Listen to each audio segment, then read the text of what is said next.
birdən seçim qarşısında qalsınız, Allahı seçin. Bunu öyrədir. Demirəm, get cəmaatla qırğına çıx, başda sən kafirsən, nöş namaz qılmırsan, elə. Yox, lazım deyil elə. Daha da cəmaatı iyrəndirərsən. Sadəcə deyir ki, birdən seçim qarşısına qalsın. Allah deyən budur, qohumun bunu deyir. Allah deyəni seç. Dostum belə deyir, Allah belə deyir. Allah deyəni seç. Birdən seçim qarşısına qalsan, Allah deyəni seçməyi bacarırsan, Allaha sadiq adamsan, Allaha vəfalı adamsan. Dostluq da, ailə də, qohumçuluq da, bunların hamısı haqqın kölgəsində olanda gözəl olur. Haqqa bağlananda gözəl olur.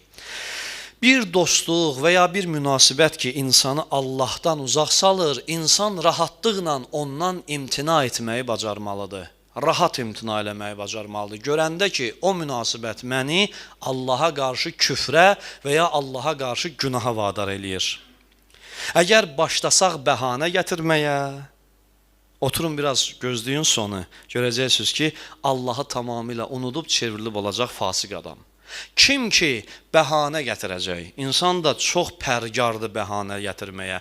Kim ki Allahı qoyub başqasını seçəndə bəhanə gətirəcək, həmən insanlar şeytan necə azdırıb, özü necə azıbsa, insanları da elə azdırır. Çünki şeytan bilir ki, şeytan azmağın metodologiyasını yaxşı bilir. Çünki özü elə azıb ki, bir də geri qayıda bilmir. Görmürsünüz də o varlıq haqqında danışmışam sizə.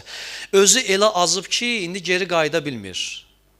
Bəzi azmaqlar var ki, insan bir də geri qayıda bilmir. Şeytan öz azlığı kimi azdırır insanları ki, bir də geri qayıda bilməsinlər. O necə azmaqdır? Bəhanə ilə azır insan.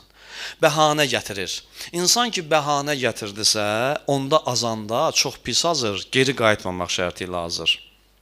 Kərbəla bizə öyrədir ki, insanın hər şeyi uğruna fəda eləyə biləcəyi qədər vəfalı olduğu bircə ünvan olmalıdır. Bircə ünvan.